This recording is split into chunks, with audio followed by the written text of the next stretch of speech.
on the road to another chest. So we're probably not going to make it there today, but we've got a mountain tile and a mountain grouped BFB and a forest, heavy forest grouped Moab tile. It should be pretty easy overall, but yeah, it's kind of fun to think about. So this is a ice tower favored level, but a lot of other things unfavored slash removed from the game. Honestly, I think what they should do is instead of making things unusable, they should probably just make it so they cost more. You know, I mean, even just 15% more, something like that, 20% more will make me not want to use them, quite obviously. I think that makes sense, so I think it would be, honestly, it would be more interesting to do something like that. It would really make me not want to use those towers, but I still could use them in an emergency, you know what I mean? If I needed some sort of, like, Blade Maelstrom or something like that to, like, completely kill everything, but it's 15% more, it's gonna make me micro things and do things a little bit differently, and honestly, more excitingly. And if they made ninjas, like, you know, a little bit more difficult to use, then a little bit more expensive to use, then maybe I wouldn't be using them all the time. I don't know, that's just kind of exciting to think about. Now, obviously, they're not going to change this or anything like that. It's going to be like that forever. BLoons Monkey City is a pretty darn old game. I don't know if you guys have realized this. BLoons Monkey City is old. It is. It's just, it's out there. It's almost done. I don't think a lot of people play BLoons Monkey City anymore. I think, honestly, I'm just so deep into it that I can't not play it anymore. You know what I mean? I need to finish it. I need to beat it. I want to unlock all the darkness. I started this Octopus in the Dark series. Oh man, it had to be at least 6 months ago. At least 6 months ago. Maybe all the way up to almost like a year ago. And of course, I've been playing BLoons Monkey City for years. Straight up years, since it came out. Since it was in the beta. I even remember the very first video that I made, I didn't even know what the heck was going on. I'm like, oh, look at this game. I'm teaching people how to play BLoons Monkey City. I'm beating red balloon tiles. Oh, I'm beating blue balloon tiles now. And I was like, oh my god, black balloons. I can't take these black balloon tiles, they're too darn difficult. Now I'm like, screw it. DDTs, regrow DDTs, Zoma gods, who cares? I can take them all down. Except for leads. I cannot take those guys. I was ready to go for a mortar today. I like the mortar as a pretty solid guy to use. Kind of up in the front here, too. We can just get him up to Bernie stuff and everything. You know what? Let's put him here instead. Let's put. Oh man, this is actually kind of rough. I hope that I can actually take these guys down. Yeah, that was a little bit rougher than I thought it was gonna be. But that's okay. So, I guess the basic plan for today, I mean, it's only a mountain tile, and again, it's a pretty reasonably tough one because it's grouped balloons here in the end. So let's think about getting a monkey village. Oh yeah, you guys knew it was coming out. We're gonna get the monkey village, we're gonna get the Arctic wind, and, you know, again, these guys are favored. If you're gonna have a frickin' mountain tile or a hill tile, you just gotta go for these ice towers. They are important. So I just thought we lost some lives. I was very, very upset right there. I was like, oh no, the lives have snuck through. Honestly, I shouldn't care about lives all that much at this point because I've got so many balloon stones, like I don't need them anymore. You know, I used to think that I needed all these balloon stones because every single upgrade required 50 balloon stones. And I was like, you know, what if I need to continue? What if I need to do this? What if I need to do that? But 2,000 is just going to go so darn far, it's unreasonable for me to expect anything else.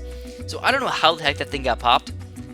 It was all the way over here. It was like a slow death, I suppose? I don't know how else it could be, how else it could happen. There we go. We've got this guy over here already up to 0-3. Ninjas popping everything. Gonna get an Arctic Wind pretty soon, and at that point, it's just game over for these balloons. Game over for the balloons. So today I want to talk a little bit about old pets that I had. Probably mentioned random pets that I've had throughout, you know, my time as a YouTuber. Maybe not my experiences with them.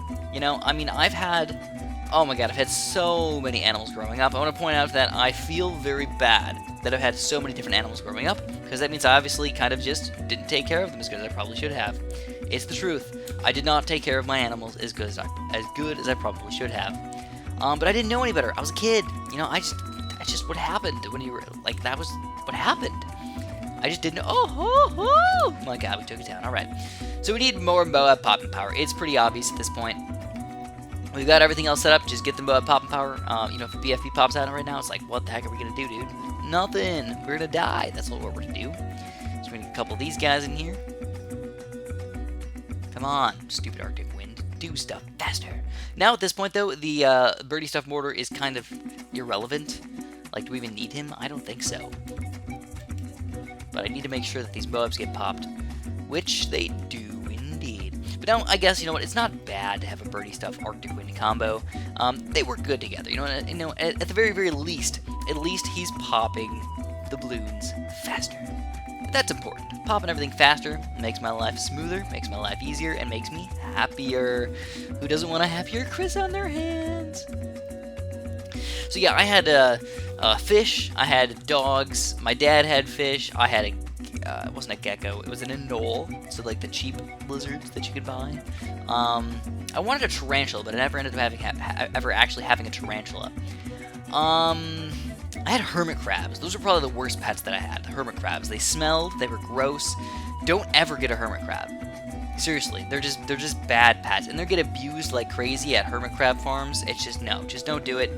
Hermit crabs are not a good pet for people to have. I honestly should make a video about how bad hermit crabs are to have as pets. Don't recommend it whatsoever. No, they're not fun, they're bad, they're horrible.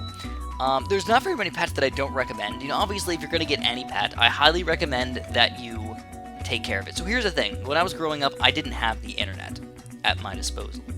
So I couldn't just Google, how do I take care of this animal?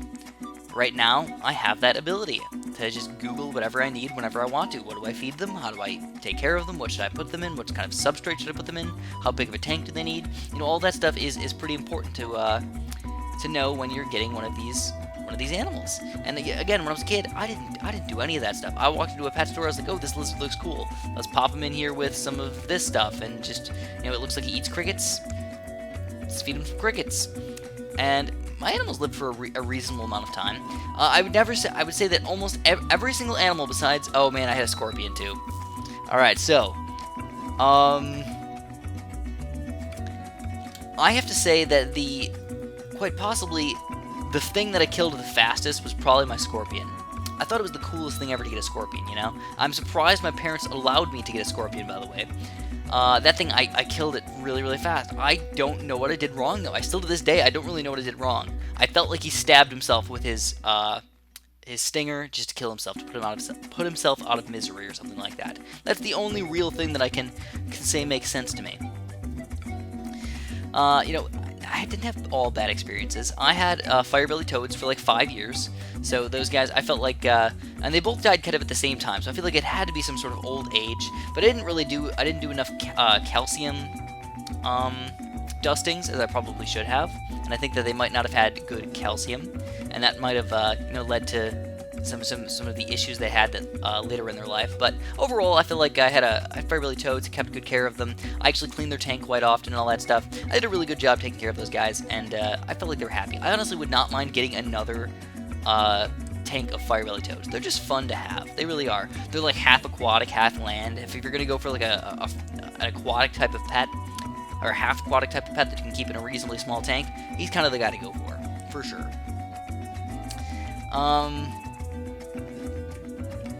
And then the anoles that I had, they were lizards. I remember how it died.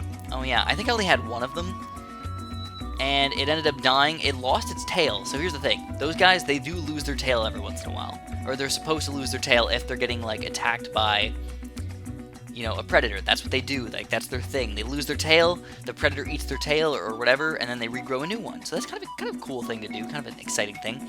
So it was one day he lost his tail. I didn't pull it off or anything like that. His tail just fell off, or he lost it, or he got scared, or whatever. He lost his tail, and then I think he died after losing. He died for some reason after losing his tail. It was kind of upsetting that happened. But I didn't have any predators in the tank or anything like that. He just lost it. It was just like, boom, he's gone. Boom, he's dead. It was upsetting, but that was life for you. The other pet that I actually kept for a very, very long time was Guppy. So this is a very weird story, by the way. I'm gonna point that out. This is weird what happened. But my friend Pat, for my birthday, I think I was in 5th grade, so however old I am then, 12, 10, whatever. Let's see, 6, 7, 8, 9, 10. 10 or 11, I think. He got me a guppy. He got me a kind of small tank. He got me a guppy, and he gave it to me, and he's like, guess what? We think it's pregnant. And I was like, oh, well, that's kind of cool. So guess what I had, guys? Frickin' guppy babies. Yeah, so they got me, seriously. I had guppy babies within like a week. So that was really, really cool in itself. Guess what? I actually raised these baby guppies up. So I had the mom, and I had the baby guppies, and I raised these guys for a long time. And I knew who the mom was, I knew who the babies were, and all that stuff. Of course, there was boy guppies in that tank. There was also girl guppies in that tank. So, what I'm going to do, though, is I'm going to go diagonal here. I don't know if it's going to be enough for me, but I'm going to go diagonal up and then down, just to get more darkness out of the way. Diagonals are actually one of the best ways to get rid of all the darkness faster. I just usually don't do it out of afraidness of me messing up somehow. So yeah, this is a grouped Moab tile. Shouldn't be all that hard. So let's get going in here, guys. I'm gonna do a pretty normal strat. I'm gonna do a Monkey Village Ninja start. I'm gonna pop a wizard in here as well. I like the wizards, you guys know that. I like the wizards. And third tier, why not? He's only 2,200 bucks. You pretty much need to go for the ninja at that point. $2,200, dude. That's ridiculously low. So yeah, I had this. I had baby guppies. They were so tiny. I don't even know how to explain how small they were. 3 millimeters, 4 millimeters. They were tiny, like 1/10 of an inch, 1/16 of an inch. Tiny little things. I had a little like filter and everything, didn't suck them up, and it was really, really exciting because I got to raise them up from babies. And then once they turned into, adults or like teenagers or whatever, I realized very quickly, guess what? I've got boys and girls in here, and they got pregnant. Oh snap! So I had a bunch of pregnant guppies, making babies, making more babies, making grandbabies, making grandbabies. And I realized pretty quick that I had a guppy farm on my hands. This was kind of a bad thing, because I had too many guppies. So I got a bigger tank. I got a 10-gallon tank instead of a... What the heck, dude? Wizard dude, what are you doing, boy? What are you doing, boy? Is that going to kill it? Alright. So we're going to put this guy back on... He is unstrong. What are you doing, dude? Alright, there we go. We've got the 4-2 ninja now. Come on. 4-2 ninja, and I'll just... Screw it, we'll get it. Intense magic. It's enough for me, I don't need anything too crazy. So yeah, I had this crazy guppy farm on my hands. I had tons of guppies all over the place. The worst thing is, they were all inbred guppies. Yeah, so I don't know, it's just bad. It was just bad. I didn't really understand what I was doing. I was like 10 years old. I'm just like, guppies are having babies, no big deal. I didn't even understand really that they were inbred, but they were. I bred inbred guppies, and... Seriously, started from 1 guppy, turned it into 70 guppies. And what I can only assume is that these guppies got too sick. I don't know if you guys know what how bad inbreeding is, but if you inbreed for too long, usually a lot of issues end up happening. Like a lot of issues end up happening. And I'm surprised that I was able to keep them alive for so long. So I don't know if I just kept the tank for too long, I didn't clean it enough, or what. I'm thinking, though, what happened was they were just weak to a disease, and the disease went through the tank because I had tons of guppies dying left and right and up and down. And at this point, I'm like 13 or 14, It's like several years later that I had these guppies. It's several generations down the hill, Like, seriously, guys, I had a ton of freaking guppies. It was really, really exciting to do this, by the way, to raise these guppies up. I just... didn't know when to stop. I didn't really know if I should stop, if I was like making them suffer or anything like that. I realized very quickly that these guppies were actually losing a lot of their color. Like by the 3rd or 4th generation, they weren't very colorful. They were actually quite dull. They had like reasonably colored tails, like you could tell who the males were and who the girls were, but they weren't bright orange like when you buy them in the pet shop or anything like that. They were just a lower level thingamabob. So we go. I need to get some Moab Mauler action in here. It's a necessity. 2 Moab Maulers. I think that's good enough for me. And, oh god, was not enough. Was not enough! I'm gonna go for 1 more ninja. 4th tier, 4-2. Boom shakalaka, baby. Nice way to start off my day. 2 4-2 ninjas, 2 Moab Maulers, 1 nice little 2-2 wizard in here to defeat all of the random balloons that exist. And I'm feeling good. So yeah, I guess, I don't even remember exactly what happened, but a disease or something went through the tank. Again, I was only 13, 14 years old. Without the internet, I didn't really understand exactly what I was doing. My dad taught me a little bit of stuff about how fish tanks work and all that stuff, but he just let me keep the tank. It was in my room, by the way.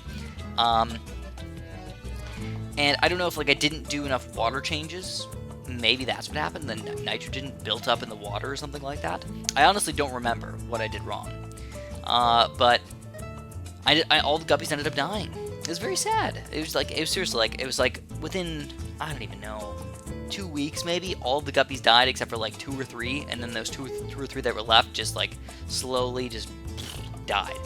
There was like a month left, there was like 1 left, and it was just like, you know, it's not much I can do at this point.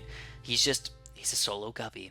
So I've noticed this more recently. I don't know what it is, but there's it's not even like a glitch. It's just weird that you have random lightning just go whoosh, just straight across like that. Maybe if there's not enough balloons, or there's only 1 balloon or something like that, or the balloon that he was trying to lightning disappeared. Lightning just goes straight that way or something. I don't know exactly what's going on, but it's kind of cool. So there's my Arctic Wind. There's my 0-2 and hopefully 0-3 soon Monkey Village. I know I've been kind of lame. I've been getting the 2-3 Monkey Village Arctic Wind strategy going on like every single game, but I feel like it's too good to pass up sometimes. It's just like, it's perfect. Everything is just amazing in this world. So build a couple more of these Moab Maulers, just a few more, and then I think I'm gonna pop in a Spectre. I like them. I like the Spectre. Who doesn't like Spectres, right? You gotta go for the Spectres if you get the chance to go for that bad boy. They're really not that expensive. I mean, only 13 grand, so, you know, that's actually an affordable tower. You know, you can't get a temple every single game, but you can get a Spectre every single game. And the cool thing about the Spectres is you can usually save up enough money within just a few rounds. Without, you know, if you get this set up like this, it's usually like mid-game where you're like, I feel totally fine. Like, there's nothing that's going to kill me at this point. I can pop camo LEDs, I can pop a lot of group balloons, I can pop a lot of not grouped balloons, all the Moabs and everything. I got 2 ninjas already. They ain't going to be letting this stuff run through my defense all over the place. So they allow you to, like, you know, save up money pretty easily. And then if you really needed to, you know, just sell a couple things for a Spectre, and bam, frickin' zam, you got everything in the bag. So, yeah, the guppies were kind of sad, but, you know, that is the world. The hermit crabs were horrible. I don't even know how to explain. I feel like at the pet store, they were moving around and doing stuff, and then at my house, they just weren't. Don't know how else to explain it. I gave them the food, hermit crab food. I gave them, like, places to climb. I gave them netting. I gave them new shells. I bought a bunch of new shells. All the shells were painted, and I thought they were coolly painted, and, like, I gave them bigger ones and everything. They just did not like me. They did not like what I put them in. And they just died pretty reasonably quickly. Yeah, so, I mean, that's the way the world works. Hermit crabs just suck. Now, I've had pretty good experiences with dogs. You guys have known, but I am a grown-up right now. I am an adult, and I have, I've raised several dogs. I guess I've raised several dogs. I don't know, Mojo was, we got her when I was old enough. I was like, what, 19? So, yeah, we kind of raised Mojo up. That was, so I've had, man, I kind of lost my thoughts right now. I've had Lucky. No, I've had Killer, actually. Killer was the dog that I grew up with. They had him before I was born. And he was like the dog that, like, just existed when I was a kid. When I was like 7 or 8, he ended up dying. Very sad. And we got a new dog called Lucky. And Lucky was, again, a black dog. For some reason, my parents really like black dogs. They've only had black dogs their entire life. It just so happens also that Mojo is a black dog, even though we didn't get to pick her out. Killer was a fantastic dog. We fought all the time, and when I say fought, we fought all the time. He was a super duper fun dog to play with. I felt like my dad was a little bit I wouldn't say abusive, but he was a little bit mean when play fighting with the dog. Like, when I play fought, I didn't really, like, flip him over or anything like that, but my dad, what he'd do is he'd just grab his paws and, like, flip him over, put him on his belly, you know? And I felt like the Lucky didn't want to play like that, so I don't know. That was just a little bit too rough for me. but he was super duper fun to play with. Like as a kid, like an 8 to 10-year-old, he would just like play fight me, and he was like big too. You know, he weighs more than me, so like play fighting with him, he thought he could actually win against me. And sometimes he would win against me, like trying to prove his dominance or whatever over me. Then we got Mojo, and Mojo was sort of a surprise. We actually had Lucky and Mojo at the same time for a little while. Lucky ended up dying, sadly, kind of slowly after that. And Mojo ended up being a super duper good dog. She's very cute and very nice and everything, but doesn't like me anymore. It's kind of sad because I left. She doesn't really think of me as a part of her herd anymore, part of her family anymore. So she's like, screw you, Chris, you left. I ain't part of your family. And of course, now I have Luna. Luna's the cutest little golden retriever ever. And she's adorable, and I really, really like her. And I'll probably tell you guys more about that in the next video. So get ready, guys. We're going to be unlocking this. It looks like I've got all of this stuff unlocked. I can still see what's on these tiles. No chests over here. Nothing over here. So realistically, all we're going to do is diagonalize this stuff. Just go diagonalize, whoop, diagonalize over here, and we're done, guys. We're absolutely freaking done after that. Oh my god, dude. We got to get more money. So I'm gonna need, I don't know, probably like $2 million more. But we'll farm that up eventually. We'll eventually unlock everything. But it's just crazy to think we're so darn close. I know I say that at like the end of every single video, but it is the truth. So if you guys enjoyed the video, make sure you press the like button for me, and have a super duper delicious day.